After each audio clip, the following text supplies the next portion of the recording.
Glasgow y los reclamos ambientales. Comenzó la aplicación de tercera dosis a inmunocomprometidos. Analizan congelar precios de medicamentos. Alberto propuso en la ONU canje de deuda por acción climática. Y Messi no juega la Champions por dolores en la rodilla izquierda. Por favor, Messi, no te vayas del Barça, loco, no te vayas.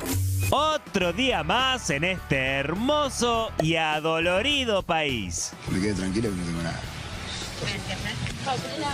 Igualmente, chicos. Chao. El cambio climático se intensifica cada vez más y el 2021 ha dejado cientos de muertes por inundaciones, olas de calor, huracanes e incendios forestales. Eventos que, según los científicos, son más frecuentes y más intensos debido al calentamiento global. Ante la crisis y emergencia ambiental que atraviesa el mundo, en Escocia se realiza la Cumbre del Clima, cuya meta principal es acordar e impedir que el calentamiento del planeta sobrepase el grado 5. Pero la temperatura global ya aumentó 1,1 grados en promedio. ¿Qué es necesario para frenar el calentamiento global? Cumplir con la meta de 1,5 grados implica disminuir las emisiones de carbono en un 45% para el año 2030. Para el 2050, las emisiones deben alcanzar el cero neto. Fuera de la sede de la COP26 de Glasgow, el colectivo ecologista Viernes por el Futuro se concentró para reclamar a los líderes mundiales acciones climáticas urgentes. What do we want? When do we want it? Now. No more blah blah blah. La activista ambiental sueca Greta Thunberg, líder fundadora del movimiento, encabezó la marcha y protestó por el compromiso de los líderes mundiales. Side COP, they're just politicians and people in power pretending to take our future seriously, pretending to take the present seriously of the people who are being affected already today by the climate crisis. Change is not going to come from inside there. That is not leadership. This is leadership. Los principales ejes de la cumbre son la reducción de emisiones y el financiamiento referido a qué van a hacer los países desarrollados para ayudar a los países en vías de desarrollo. Vamos a cumplir los compromisos y obligaciones asumidas por las economías desarrolladas y garantizar el acceso a los 100.000 millones de dólares destinados a impulsar la acción climática. ¿Habrá acuerdo en Glasgow? ¿Se comprometerán los líderes mundiales, las naciones y las grandes empresas en reducir las emisiones? ¿Podrán los países cumplir con las metas? No sé, pero ahora me voy a fijar. ¡Arranca Fuego Amigo! Un programa que estos temas le suben la temperatura. Muy buenas noches a todos, a todas. ¿Cómo andás, Yumi? ¿Cómo va, Cata? Bien, bueno, hoy la verdad que Fuego Amigo está en sus últimas 3 semanas. Un programa que amamos hacer todos los que estamos detrás y delante de cámara.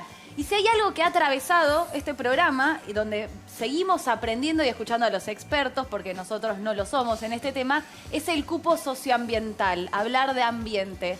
Y en estos días se está desarrollando la cumbre climática en Glasgow.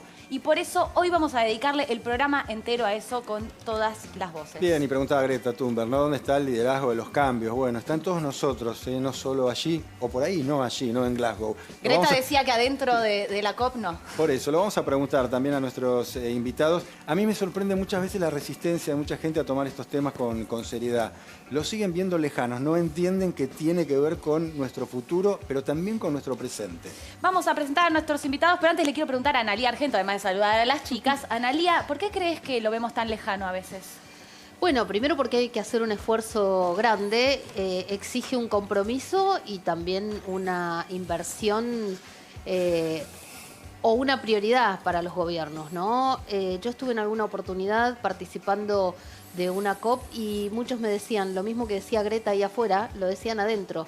Es mucho, se habla mucho y se hace poco.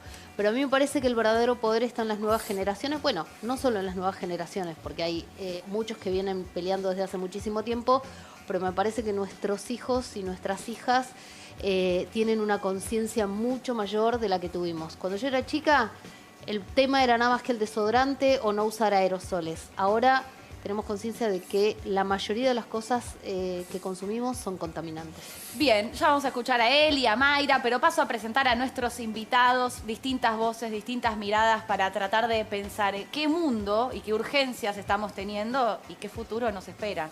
Está Fernando Vilela, es ingeniero agrónomo, profesor titular de la Cátedra de Agronegocios de la Facultad de Agronomía de la Universidad de Buenos Aires. Muchísimas gracias por venir a Fuego Amigo. Gracias. Está Pedro Viñó, productor agropecuario, expresidente de la Sociedad Rural de Bolívar y ex subsecretario de Mercados Agroindustriales de la Nación, miembro del Consejo del CPIA. Está también Flavia Brofoni, activista ambiental, politóloga, especialista en relaciones internacionales, política ambiental y desarrollo regenerativo, y además es autora de un gran libro, Extinción, que se los recomendamos a todos si no lo leyeron. Y está Enrique Viale, un gran abogado ambientalista, especializado en muchísimos temas desde hace mucho tiempo. Cuando hablábamos de jóvenes comprometidos, bueno, también tenemos aquí que también son con nosotros. Ex jóvenes, en algún momento fui joven. Claro, no sabía cómo arreglarlo. Pero vos sabés que yo tengo, igual que Analía, la esperanza que los y las jóvenes son los que van a dar vuelta. Pero no tengas la menor duda. No tengo duda. Están, por lo menos lo que yo veo, que están mucho más concientizados que muchos más grandes, ¿no? No vamos a decir quiénes ya. También militamos contra el edadismo en Fuego Amigo. Así que la edad no tiene nada que ver con la juventud. Bien. Bueno, Kike, arranco con vos, ya que te ataque. Ya me mataste. Te trata de arreglar ahora, ¿viste? Tengo 10 minutos. ¿Qué está pasando en Glasgow? Ahora vamos a tener un informe de Gastón Tenenbaum y de Bruno de Jóvenes por el Clima desde allá, pero te queremos preguntar a vos, ¿qué se está discutiendo ahí? ¿Qué pasa ahí? Bueno, es una cumbre que está tratando de encontrarle posterior al acuerdo, el famoso Acuerdo de París, donde están tratando de llevar adelante los mecanismos de financiamiento de lo que es Acuerdo en París. Pero hay mucho de lo que dice Greta, ¿no? Hay mucho de bla, bla, bla. O sea, lo que se está pidiendo hace mucho. Nosotros estamos convencidos que no se puede discutir cambio climático desde el sur global sin discutir los modelos de mal desarrollo que nos imponen colonialmente. Y eso no se está discutiendo en Glasgow, en esta cumbre, ni en ninguna otra. Sino que se están buscando mecanismos de mercado para ver si podemos seguir con esta ilusión del crecimiento ilimitado para no hacer nada, ¿no? A ver, ya vamos a ir, vamos a seguir con eso. Lo veo a Pedro ahí que ya quiere levantar la mano, pero escuchemos qué están diciendo desde Glasgow, especial para Fuego Amigo, los chicos de Jóvenes por el Clima.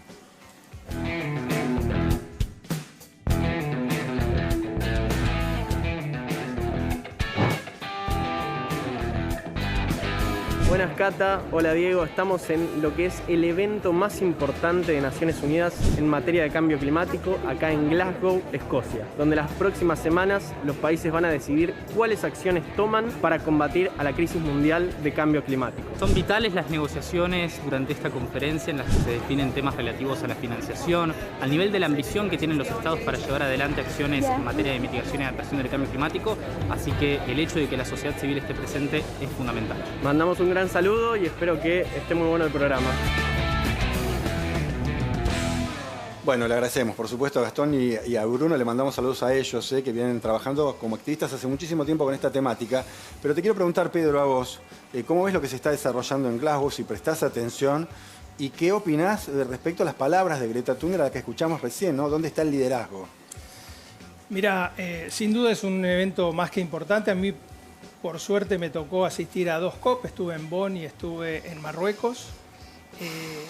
Y creo que Argentina tiene que jugar un rol mucho más protagónico, porque nosotros tenemos que estar muy orgullosos del modelo que tenemos cuando medimos nuestras huellas con datos concretos, ¿no? Este año, por ejemplo, la cadena del trigo midió su huella de carbono y el trigo argentino tiene una huella de carbono que es 70% inferior a la mayoría de los trigos europeos, 30% inferior al trigo australiano. Y hoy entramos en una era que es la era de la química verde, donde a partir de producciones renovables, como puede ser un cereal, a partir de la fotosíntesis se genera biomasa. Hoy la gestión de esa fotosíntesis elegimos producir trigo, maíz, girasol, soja. A partir de esos granos se genera todo lo que es una química verde, porque el mundo en definitiva está pidiendo productos renovables. Entonces, cuando vemos, por ejemplo, la cantidad de productos que surgen a partir de la soja y vemos que todos los equipos de prospectiva de esas empresas están buscando los lugares donde la soja tenga menor huella ambiental, Argentina tiene una oportunidad increíble. Así que allí me parece que tenemos sin duda una oportunidad muy grande y tenemos que liderar, ¿no? Por supuesto que tenemos que generar las condiciones macroeconómicas para que la inversión venga, pero el material está. La capacidad del ecosistema productivo argentino para generar productos con muy baja huella está.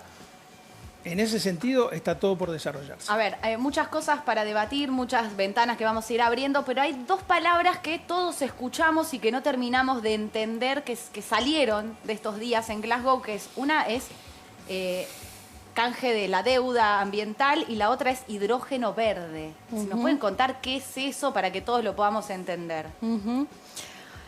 Bueno, a ver, tema canje de la deuda. No es un tema nuevo, sí se reversionó, o sea, la mercantilización de la naturaleza es una narrativa que desde hace mucho tiempo está dando vueltas en términos de ponerle precio a los llamados bienes y servicios ecosistémicos, ¿no? Monetizar el valor que tiene la naturaleza en tanto proveedora de recursos naturales, ¿no? Desde una mirada profundamente antropocentrista, desde mi mirada. Entonces, la propuesta que está llevando Argentina es la de canjear deuda por acción ambiental. Todo esto todavía está en una narrativa iniciática, en una conversación que está empezando, que tiene buena parte de justicia, si se quiere, en términos de reconocer las famosas responsabilidades comunes pero diferenciadas, es decir, la responsabilidad histórica que tienen los países frente a la crisis climática, en donde Argentina, recién escuchaba a Pedro y decía, es insólito, ¿no? Porque es muy fácil aprovecharse de la narrativa climática para hacer uso de nuevas falsas soluciones que mitiguen, en este caso, según sus palabras, parte de la crisis climática, cuando si incluimos la categoría de cambio de uso de suelo y deforestación, Argentina se ubica en el puesto número 14 en el mundo en términos de contribución a las emisiones de gases de efecto invernadero y está dentro de los 10 países con mayor deforestación justamente por el avance de la frontera agropecuaria y el modelo del paquete del agronegocio que impulsa el arrasar con los ecosistemas naturales, es una redundancia, con los sistemas naturales para implantar soja, trigo, maíz, para alimentar animales industrializados en otros países, ni siquiera para darle de comer a la gente. Esta es la realidad de los datos. Eso, canje de la deuda. Hidrógeno verde, ¿qué es?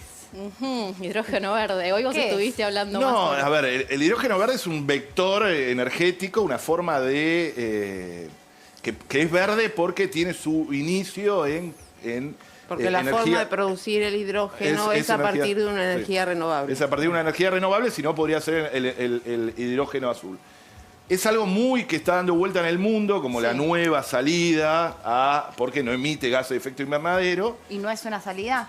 Tiene unas problemáticas. Puede tener parte de la transición energética global, puede estar en parte con el hidrógeno, pero es una discusión mucho más amplia, porque si es 100% para exportar, estamos en la misma. Se convierte en un enclave de exportación que no genera encadenamientos productivos en nuestro país, es parte de la misma lógica de siempre.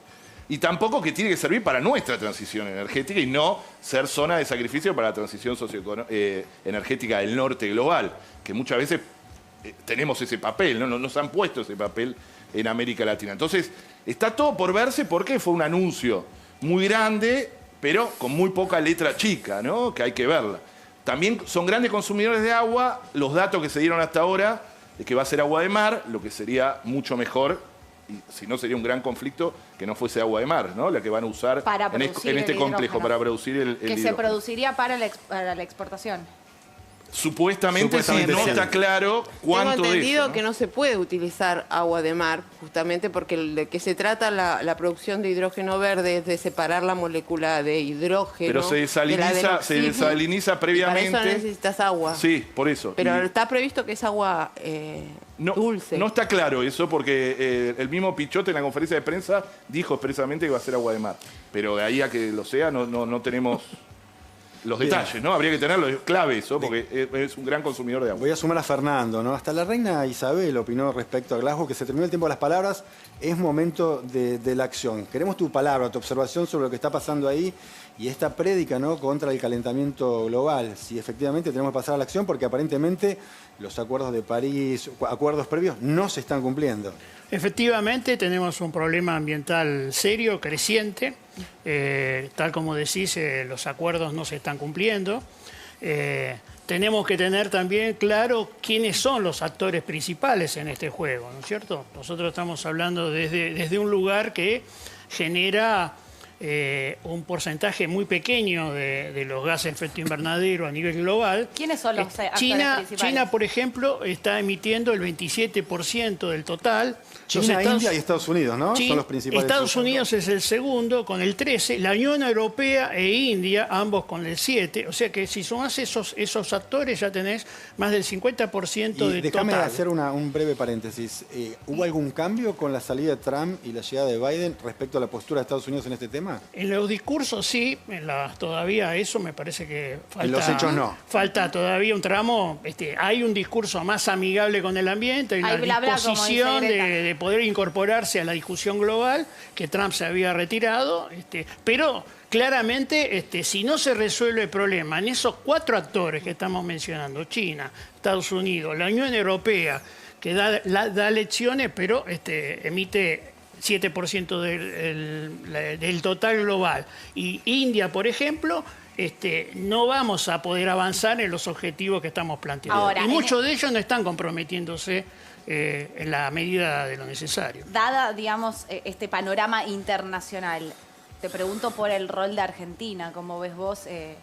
¿Cuál es el rol hoy de la Argentina? Argentina tiene yo coincido bastante con lo que mencionaba Pedro hace un rato, ¿no es cierto? Tenemos un sistema productivo en lo que es agro, que tiene la menor huella de todas las medidas. Lo que está medido siempre da menos que cualquier otro. Pero tiene muchas cosas por hacer, ¿no es cierto? Muchas cosas para hacer por ejemplo, tratar de capturar más carbono en distintos sistemas, promoverlo desde la normativa, pero cuando uno ve qué vino ocurriendo en los últimos meses, ¿qué pasó? Ley de biocombustibles, se disminuye el corte a partir de por ejemplo, biodiesel a la mitad. Se está por inaugurar la primera planta argentina de electricidad a partir de carbón. Se acaba de enviar al Congreso una ley de promoción de los hidrocarburos. Sí, estas son las acciones concretas. Después hay un discurso y después hay un anuncio que, tal como ellos decían, la letra chica no se conoce, los tiempos no se conocen, los objetivos claros no se conocen, que es esto del hidrógeno verde. Que suena interesante. Quiero bajar un poquito a tierra los efectos, digamos, del calentamiento global para que la gente entienda que tiene que ver con lo cotidiano. Si querés, Flavia o Enrique, que me contesten, ¿cuáles son las consecuencias del calentamiento? ¿Qué pasa cuando hay un calentamiento global? Mira, hay...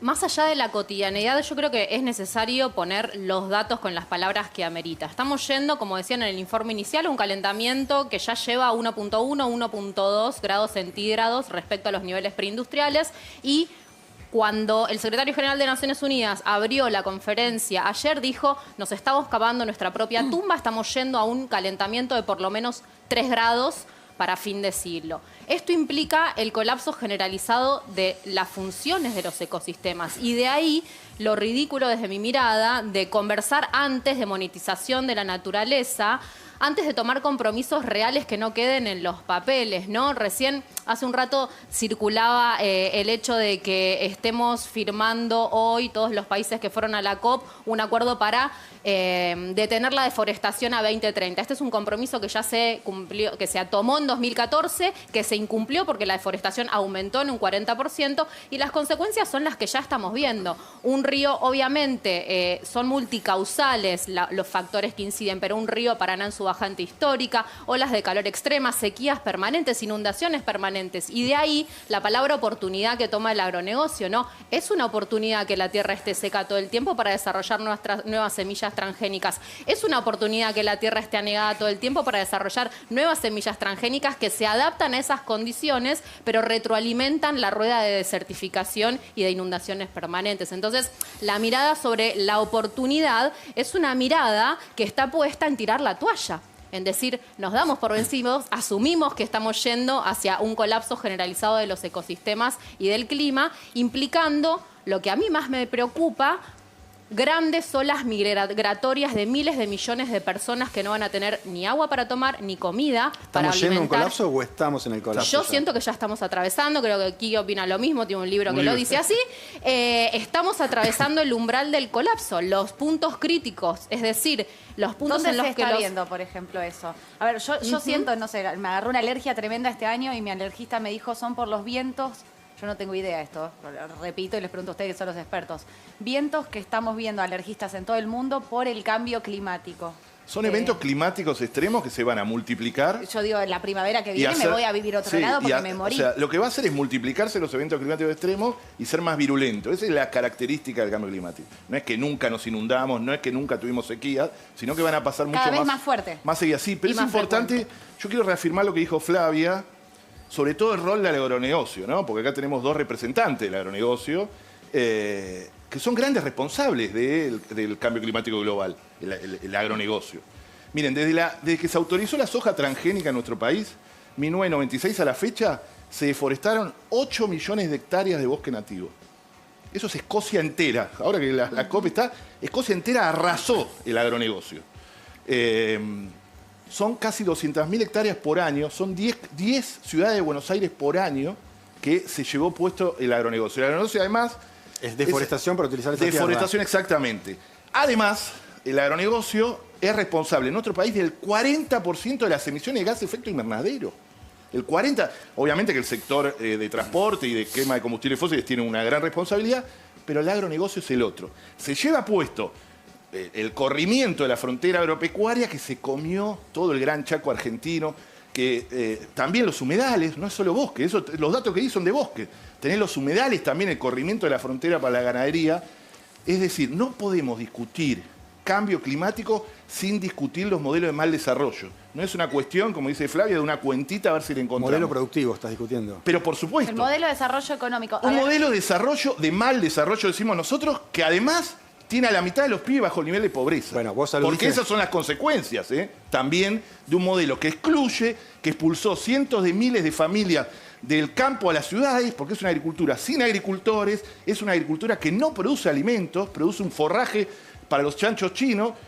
Ni siquiera la ganadería es para consumo interno, sino que la mayoría también va para exportación. Es fundamental eso. Aludiste a Pedro, por lo menos para los dos, en verdad. Si querés, Pedro, toma la posta a propósito de lo que dijo Enrique y Flavia. No, yo creo que hay que fundamentar las cuestiones con datos. La realidad los datos son... los datos son... por favor, no te voy a dejar, Pedro, porque no voy a dejar que me digas que yo no digo datos. Esos datos son datos del gobierno nacional. El INTA midió el carbono de nuestros suelos. Y la realidad es que antes de la siembra directa nosotros veníamos perdiendo muchísimo carbono.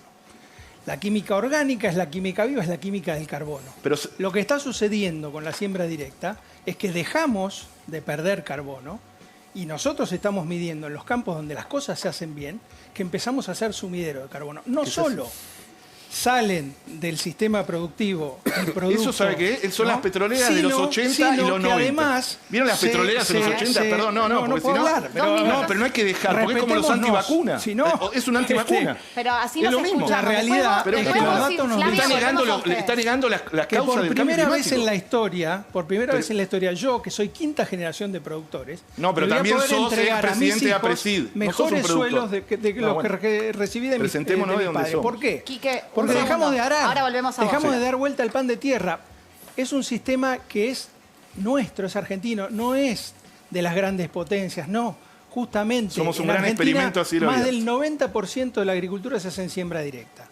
¿Qué significa esto? Por ejemplo, en Francia es el 2%. Cuando yo le dije a mi abuelo que iba a dejar de arar, me dice, ¿estás loco? ¿Eso lo hacen en Estados Unidos? ¿Lo hacen en Europa? No. Y sin embargo hoy, después de décadas, estamos midiendo que podemos ser líderes mundiales en ser sumidero de carbono y producir al mismo tiempo. Ahora vas a contestar. Aguanta un segundito. Acá, por ejemplo, me gustaría que la cámara lo tome. Esto es un bloque de paja de trigo para Agarralo construcción. para mostrar porque me parece Sí, que levántalo, no lo va a por tomar. favor. Levántalo si lo ven en cámara. No sé. Eso. Bueno, esto es paja de trigo prensada. Este bloque, que tiene 6 centímetros de ancho, tiene el mismo coeficiente térmico que una pared de 45 centímetros, ¿no? Esto genera, si nosotros construimos con esto, gastamos el 90% menos de energía. El 40% de las emisiones se producen justamente para climatizar los ambientes donde nosotros vivimos y trabajamos. Hoy acá estamos muy cómodos porque hay un aire acondicionado prendido y seguramente estemos quemando combustible fósil para eso. Si este estudio estuviese recubierto con esto, se gastaría el 90% menos de energía. Bien. Esto es captura de carbono directa, ¿no? Y esto es lo que Argentina puede liderar. ¿Y eso qué tiene que ver con el Porque modelo sojero? Porque me está mostrando un pedazo que no tiene nada que ver con lo que vos defendés. El sistema es integral, no es soja, es trigo, soja, Pedro, es el vos cultivo de sos servicios expresidente de ambientales, APRESID. que son los cultivos que nosotros... Sí, por supuesto. Ah, bueno, no, decilo desde ahí, pues no sos un productor. APRESID es una de las lobistas más grandes financiadas por las grandes corporaciones como Monsanto. No, yo les hablo, yo soy abogado ambientalista. Y estoy defendiendo lo que hacemos desde mi tatarabuelo. Está bien, pero tenemos que hablar se desde fue a dónde vivir al hablamos. campo cuando no había rutas. Pero tenemos que decir desde dónde hablamos. Yo estoy muy orgulloso de ser productor pero no es verdad. No, muy bueno, orgulloso. yo soy de ser abogado productor ambientalista. Escribí un libro. Tenemos que doy hablar clases desde dónde hablamos. Yo sé de dónde estoy hablando. Y justamente creo que Argentina tiene una oportunidad de liderar. Busquen quién es y de APRESID generarle y quién trabajo, está detrás. Porque lo único que falta es que encima nos endilguen el 50% de pobreza a nosotros. Que lo único que hacemos es aportar divisas para bancar a la Argentina. El modelo de agronegocio. Por favor, ustedes no son el por campo, favor. ¿eh? Ustedes son solo una parte. No, pero es. No, perdón, aguanta un poquito. pará. Pará. Pedro, ¿terminaste la argumentación? ¿Terminaste tu parte? Dale, ahora te escuchamos. No, a mí me parece que si no discutimos, insisto, los modelos de mal desarrollo nos damos vuelta a lo mismo. Y yo siento que estamos como las petroleras de los 80 y los 90. El rol del lobby del agronegocio, que representa a Pedro, tiene un papel muy importante junto a Julián Domínguez, que viajó a la COP. Esto es importante, lo que voy a decir. Y que quieren, con una disputa interna que hay en el propio... Sí, claramente, que firmaron un documento conjunto negacionista de los efectos del cambio climático del agronegocio para meter, porque decían que lo mismo que está diciendo Pedro, negando datos del propio Estado. O sea, que ha en creado. desacuerdo con... Exactamente, que diciendo que el proceso de agronegocio es bueno. ¿Por qué? Porque hay un requerimiento internacional diciendo que hay que bajar el consumo de carne de ganadero y hay que dejar de deforestar. ¿Ustedes están de acuerdo con deforestación cero por ya? supuesto que no. ¿Ya? Sí, ¿Ya? por supuesto. A ver, no, porque ese documento es el que no quiso firmar. Espera que termino con esto. Hay una ley de bosques, hay zonas verdes, hay zonas bueno, entonces no amarillas, estás de acuerdo con que se prohíba. Lo que tenemos que ver es una cuestión lógica. Lógica. Tiene que haber corredores biológicos. Bueno, ¿ves? No está de acuerdo. ¿No? Está bien. Por lo menos hay que decirlo. Nosotros ¿Qué es un corredor biológico? Perdón. No sé qué dice con corredor biológico es donde las especies utilizan esos corredores, por ejemplo, cuando hacen una migración. Eso es un corredor biológico. Bueno, es una continuidad de espacios sin disturbio. Sí, entonces, que permite que los ciclos biológicos se realicen de la mejor manera. Tiene que haber ordenamiento territorial. Y si me permiten, adelante. digo algunas cosas. Me parece que plantear que la Argentina tiene el 55% de sus chicos pobres por un tema productivo me parece que es tener un foco totalmente equivocado. No es entender el proceso económico. Aquí lo que ha expulsado la gente del trabajo, lo que ha generado pobreza es la falta de oportunidades de trabajo, justamente, la falta de oportunidades de inversión, sin la cual no se genera trabajo. El señor está hablando del modelo productivo de los agronegocios, ¿no es cierto? Cuando miramos alrededor de otros países, o sea, Uruguay hoy está exportando el doble que la Argentina per cápita, ¿sí? ¿Por qué? Porque hicimos las cosas mal y muchos de los que desarrollaron tecnología en la Argentina se fueron a esos países, ¿no es cierto? Chile exporta 3 veces lo que exporta la Argentina. Así que ¿Chile? Chile exporta... Pero está prendido fuego Chile, ¿sabían eso? ¿No? O sea que, Chile exporta 3 veces per cápita lo que está bien, la pero Argentina. está en un estallido social. Y Argentina está pasando por el mejor de los mundos, ¿me quieres decir? No, por favor. pero bueno, entonces, ¿qué domina? 24. Yo a vos no te interrumpí, te pido por favor el respeto porque no es una prepotencia. Es un debate esto, no es que bueno. no estamos en... sí. Yo respeto tus tiempos en el Los debate. tiempos Cada al uno agronegocio tiene- le sobran, así que es el momento también de que hablemos otros y otras. Perdón, Flavia, que Bueno, yo soy... entonces, ¿para qué me invitás? No. ¿Para qué me invitás? Van a hablar todos acá. Yo no lo invito. Termina Fernando, después habla Flavia y nos escuchamos entre todos. y Acá todo. lo importante y lo relevante para la sociedad argentina es construir un modelo que sea inclusivo para el conjunto de la gente. Y ese modelo tiene que ser respetuoso del ambiente, si no, no va a tener posibilidad de desarrollo. En eso estamos de acuerdo. Yo fui decano de la Facultad de Agronomía de la UBA. Hace 20 años creé la única carrera de Ciencias Ambientales de la Facultad de la Universidad de Buenos Aires. Así que ya hace 20 años percibía este tipo de problemática, la institución que presidía, y fui su primer director de carrera. Entonces, no es que no hice cosas en relación a esto. No es que no tenga una dimensión ambiental cuando opino. Lo que estoy diciendo es que hay que poner datos, hay que mirar y hay que justipreciar las cosas. No se puede endilgar al sistema productivo agroindustrial fracaso económico que hace décadas que tiene la Argentina y que ha construido... Fernando, el punto es ahí, ¿no? pobres. Cuando vos decís cuidar el medio ambiente, me parece que cuidar el ambiente, la manera en que vos lo pensás, no es la misma que lo piensan ellos cuando hablamos de ese término, ¿no? Yo pienso cuidar el ambiente generando trabajo y que generando que la gente pueda comer, porque también tenemos 7.000 millones de habitantes en el planeta que Ahora, no se puede hacer al final un del día tienen que modelo de tener desarrollo algo que la de gente come En eso y estamos. se reduzcan, En eso se mitiguen estamos. los daños. Y nosotros estamos monitoreando eso. Nosotros estamos viendo que podemos producir cuidando el suelo, mejorando el suelo. Por eso vamos a una agricultura más diversa. Por eso plantamos entre un cultivo que cosechamos y otro un cultivo que se llama cultivo de servicios ambientales, que le da biodiversidad al sistema, que mejora toda lo que es la microflora y la microfauna del suelo. En eso estamos A trabajando. ver, vamos a hacer un punto acá. La quiero escuchar a Flavia, que está callada y tiene su espacio ahora para hablar Flavia. Yo estoy callada, no sé cuándo yo pedí explícitamente 4 minutos porque siento que, no sé si es el momento ahora, puedo opinar sobre esto. ¿Puedo ahora o nunca? usar los 4 minutos? Tenés tus 4 minutos. Voy a leer un poquito porque creo que nos enroscamos en discusiones entre expertas y expertos y lo que menos están necesitando las comunidades en este momento son expertos en comunidades, sino aprovechar lo que hay arraigado en esos lugares. Y cuando recién tiraban los datos de generación de empleo es sorprendente, ¿no? Porque según la propia Federación Agropecuaria Argentina y el Censo Nacional Agropecuario, el campo que produce alimentos para personas y no alimentos para exportar commodities produce 37 veces más empleo que el agronegocio. Y se llama agronegocio además, no se llama agricultura el término, lo llaman ellos mismos agronegocio. Pero yo quería leer algo, más o menos. Porque hoy pensaba qué decir sobre la crisis climática. Y no sé si le estoy hablando a esa cámara o a esa cámara, pero quería Ahí, a la 3. tratar de hablarle a la gente. Porque yo soy activista, sobre todo en este momento. Resolví no decir nada nuevo porque las y los científicos ya dijeron todo. Y desde hace demasiados años que vienen diciendo todo. Hacer algo frente a la crisis climática suena muy lejos, ¿no? Y es un montón porque tenemos todos los días que enfrentar la cotidianidad de ir a laburar, de atender a nuestras familias, de no llegar a fin de mes. Tenemos las elecciones este año, tenemos narrativas que se roban. Yo muchas veces siento angustia, miedo y desconcierto frente a esta situación. Y creo que vos que estás mirando este programa también. Porque sobre todo nos preguntamos cómo puede ser que los gobiernos sepan todo esto desde hace 26 años. Esta es la 26ª conferencia de las partes de Naciones Unidas sobre cambio climático y no hagan nada. Se supone que nos cuidan.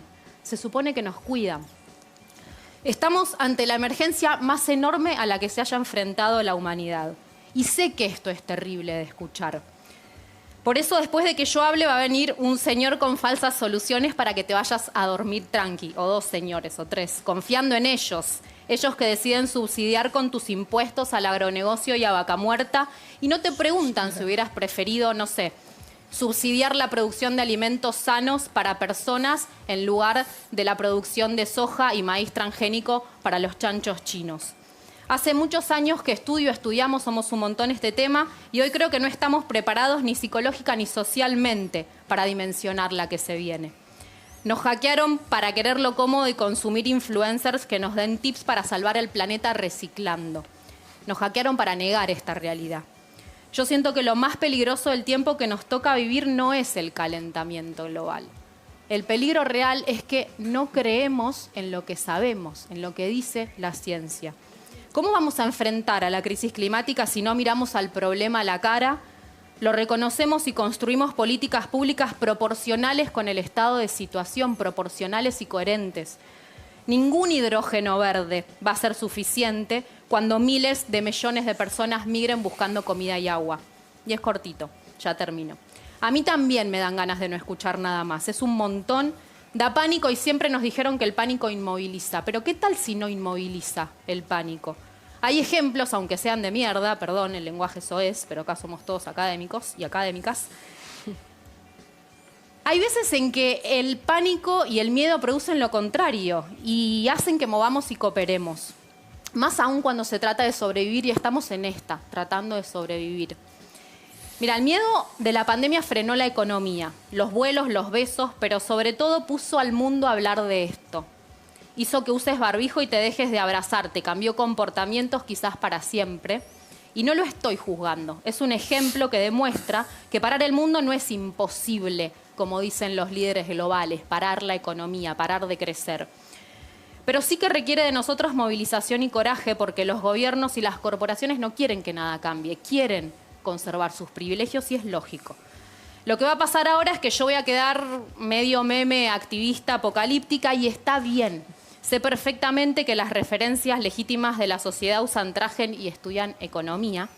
Señores que pueden hablar de canjes de deuda externa por acción climática y contabilidad creativa sin que se les mueva un pelo cuando le ponen precio al agua, a las montañas, a los niños de los pueblos fumigados y a los demás animales.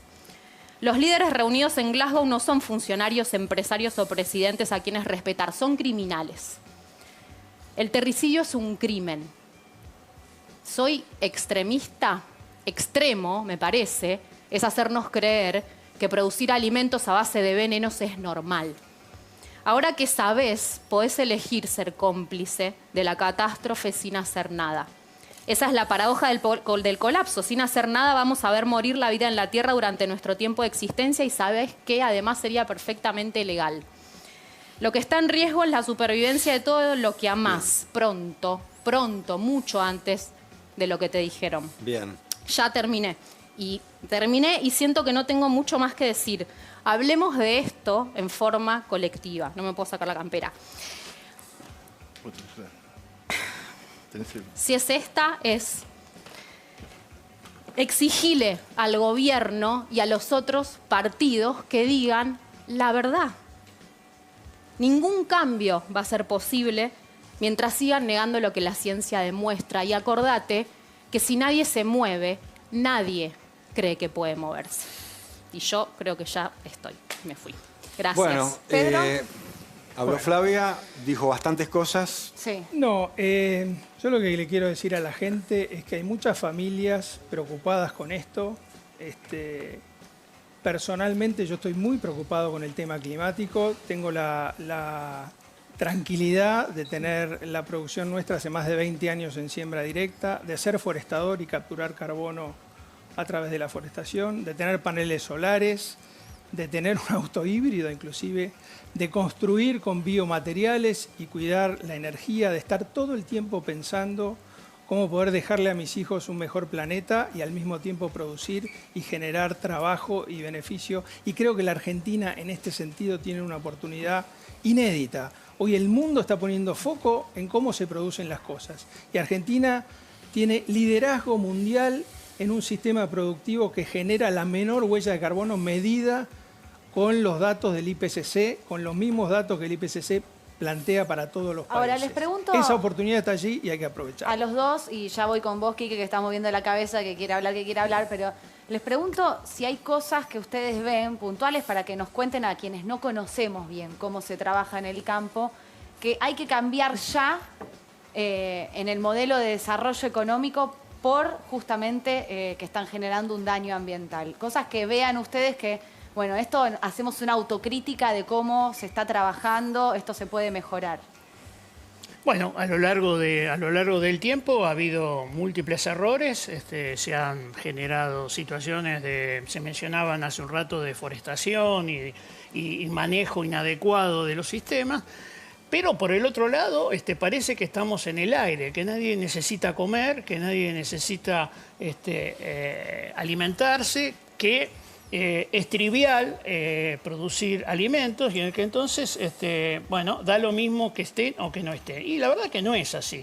No es así por distintos motivos. Y en un país como la Argentina, peor aún, su matriz primarizada de exportación, fuertemente, 2/3 partes provienen del agro, ¿no es cierto? Cada uno de los insumos, todo esto que tenemos acá, Argentina no podría disponer si no tuviese dólares para pagar los que genera un determinado sector. Bien. Por otro lado, en términos internacionales, estamos poniendo el foco en un país que genera el 0,6, del cual su sector agro es una parte del mismo, y no estamos mirando los grandes actores de esto, que son las compañías energéticas globales, porque esa es la fuente, y la China, los Estados Unidos, la Unión Europea y, por ejemplo, la India o Rusia, solo entre ellos tienen 2/3 partes de toda la emisión global. Déjeme darle la palabra a Quique, que le va a agarrar un infarto porque no puede más ir con la silla que va y viene. Se estaba que se paraba. A ver, me parece muy... A ver, nosotros... El concepto de deuda ecológica me parece que es un concepto muy interesante. Creo que Argentina puede liderar en el mundo la búsqueda de esa justicia climática a nivel mundial. Lo del canje de la deuda, lo que están hablando, más que eso. Es más que eso. Es exigir de igual a igual a los países del norte, porque ellos han basado su desarrollo en la expoliación desde la conquista, ¿no? Nos han puesto ese rol de exportadores de naturaleza como si fuese un destino. Y somos los proveedores. Sacrificamos nuestros territorios para... y es lo que nos tiene que pasar ahora también con la transformación energética. No tenemos que sacrificar nuestros territorios para que cada estadounidense tenga su Tesla, ¿no? Sino que tiene que haber una transformación energética. Entonces, reclamar la deuda ecológica, que hay discursos viejísimos, hay un discurso de 1992 de Fidel Castro hablando de eso. ¿Y quién le debe a quién? ¿Quién le debe a quién? Cuando nos reclaman la deuda financiera, también hay que poner sobre la mesa la deuda ecológica. Señores, miren, solo 100 empresas, solo 100 son responsables del 70% de los gases de efecto invernadero a nivel mundial. Bueno, Estados Unidos, que es más o menos el 14 o 15% de los gases de efecto invernadero, y antes eran el 20%, antes que China crezca, son solo el 4% de la población mundial, es decir, que tiene una responsabilidad mucho mayor. Y está bien exigir. Eso no quiere decir que no miremos lo que pasa en nuestros territorios, porque es una dinámica. Y ahí es donde yo digo que el agronegocio es uno de los grandes responsables del cambio climático, e insisto, 8 millones de hectáreas, y el agronegocio yo creo que es la agricultura del pasado.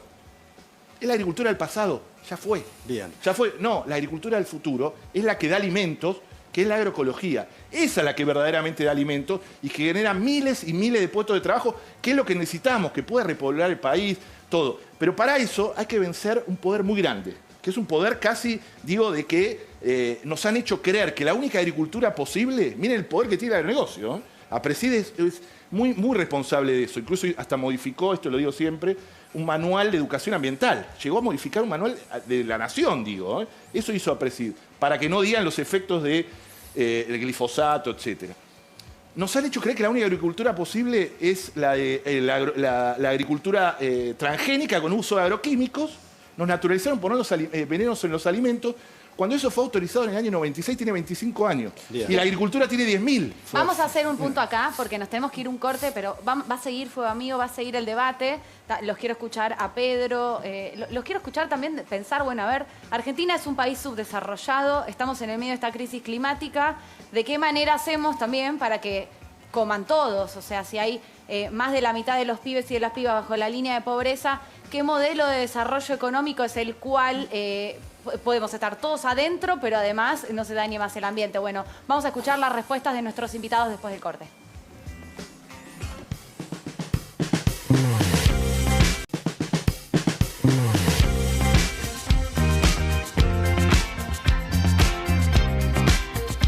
Bien, y seguimos en Fuego Amigo. Le agradecemos a Fernando, a Pedro, a Enrique, que ahora van a hacer sus conclusiones, que se quedaron a debatir, porque el objetivo de este programa es escucharnos, escuchar al otro y cada uno que plantee sus verdades. No plantear una única verdad y retirarse del lugar. Ese no es el objetivo, por lo menos, de este programa. Exacto, Fuego Amigo se debate, se escucha, se aprende. Así que vamos a hacer las conclusiones. Arrancamos desde allá hasta acá. Bueno, estamos atravesando el siglo donde las dos ciencias predominantes son la biología y las ciencias informáticas. La combinación de ambas juega un rol relevante en términos de cómo construir sistemas productivos basados en el conocimiento y en la biomasa.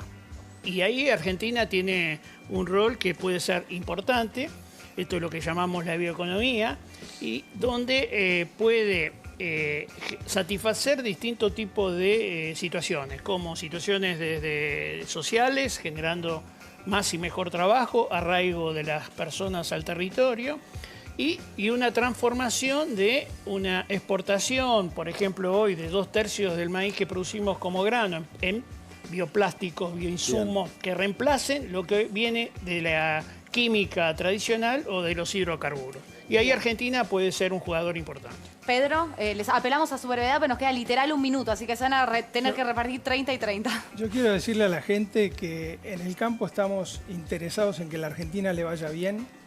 Nos vamos a quedar acá produciendo por nuestro país. Yo soy 5ª generación de productores y así hay muchas familias a lo largo y a lo ancho de la Argentina que producen pensando de qué forma hacerlo mejor cada día, midiendo lo que sucede con esta interacción que tenemos con la naturaleza a través de nuestro suelo y todo el tiempo repensando cuál es la manera de producir más y mejor. Bien. Una cosa más. Por favor, los pueblos precolombinos producían 500 kilos de maíz por hectárea. Hoy la media nacional son más de 8.000 kilos. Bien. Todo eso es conocimiento aplicado. Enrique, rápido, por favor. Bueno, Yo mi tiempo para agradecerles. Quiero agradecerle a Fuego Amigo, que es un programa que siempre nos dejó hablar en libertad en temas que yo les puedo asegurar, yo soy ambientalista hace muchos años, no tenemos la oportunidad de hablar con la libertad que hablamos acá. Así que, Diego, Cata, compañeras, les agradezco mucho la libertad que tienen y agradecer por la invitación. Gracias a vos. Nos sumamos al agradecimiento. Muchísimas gracias. Bueno, a todos, gracias. Mira, ahí no hay grieta. No hay grieta, Les agradecemos por estar. Ustedes son el programa, además. Vamos, nuestros invitados son el programa, nuestras columnistas son el programa. Nos reencontramos y mañana. ustedes que están del otro lado y nos bancan. Chao. Hasta mañana.